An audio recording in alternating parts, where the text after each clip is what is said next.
Now, business news. Brian Quinn is back on the world stage as well. He's starting with a stark warning from the International Monetary Fund on mounting public debt right around the world. Public debt, Stuart, a growing source of concern in the wake of big deficit spending to cushion the blows of the COVID pandemic as well as Russia's war in Ukraine. Now, the war in Iran is threatening to further exacerbate the situation.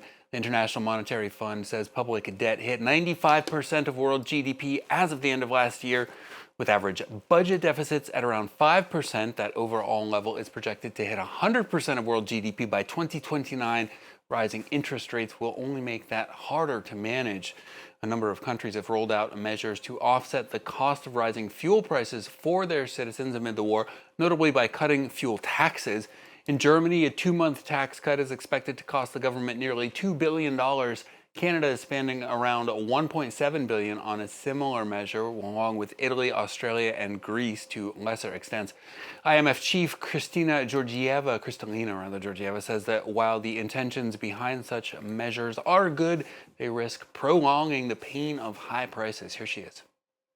So to maintain their fiscal policy credibility, policymakers need to strike a careful balance between safeguarding fiscal sustainability and protecting those who are hit the hardest and have least capacity to respond. Yeah, other way around now, because here in France, there are growing calls for the government to step in with just those sort of fuel tax cuts. So French drivers definitely feeling the pain at the pump here, especially for transport professionals and mobile care workers who rely on their vehicles to do their jobs. The government has rolled out a €70 million plan to provide relief to businesses hit the hardest, though industry groups say that that is not enough. The far-right National Rally Party is calling for big cuts in fuel taxes, which make up around half the price of a liter of fuel here in France. The Macron administration, though, says that would cost state coffers too much. The country is already struggling with Europe's largest deficit and its third largest overall debt load. The government has instead floated the possibility of freezing profit margins for fuel distributors like gas stations. Left-wing politicians, though, say those margins are already too slim for a freeze to have any meaningful effect. It is at the production and refining levels where the real profits are found, and those super profits need a super tax. Take a listen here. We think Total should pay. They made $1 billion in profits last month alone on trading and speculation on the war. Last year they had $13 billion in profits, so I think they are the ones who should pay. Now time for a check on the markets, Brian.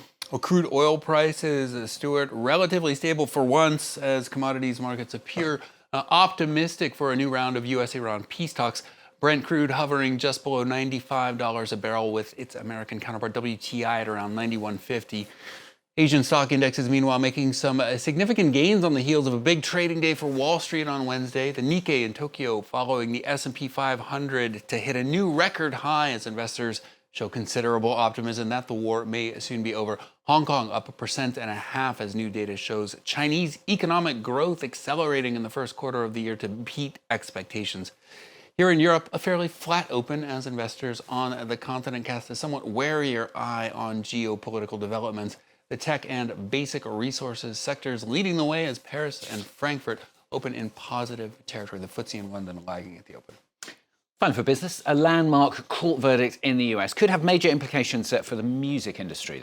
So a federal jury in New York ruled on Wednesday that Live Nation, which is the parent company of concert giant Ticketmaster, is indeed an illegal monopoly.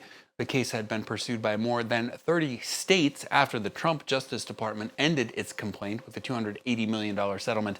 The verdict, which found Ticketmaster had abused its market power to overcharge customers, could cost the company hundreds of millions more. Kemi Corcoran has the details. In a Manhattan courtroom, jurors deliberated for 4 days before reaching their verdict. Live Nation has been running an illegal monopoly over some of the US's largest concert venues. The concert giant and its subsidiary Ticketmaster had been accused of threatening venue operators and monopolizing ticket sales. Accusations the jury found in favor of. Great day for consumers and fans, and it's a great day for the 34 states and District of Columbia who I've been honored to work for on this matter. Jurors had been asked to consider internal company messages in which one employee called customers stupid and boasted about robbing them blind. The jury found that Ticketmaster had overcharged customers by $1.72 per ticket. The jury basically found that Live Nation had market power, was acting as a monopolist, trying to use the market power that it had to basically reduce competition, to basically reduce venues and try to extract more money. But how the verdict will impact US concertgoers remains unclear. Some experts say that the high prices fans are willing to pay for tickets means monopolistic behaviour may emerge elsewhere in the industry. It is now for the judge to decide the appropriate remedies. He may order Live Nation and Ticketmaster to sell off parts of their business, or even order a breakup of the music industry giants. Live Nation is expected to appeal the verdict. Those concert tickets crazy expensive these days. Certainly are. Brian Quinn with the business.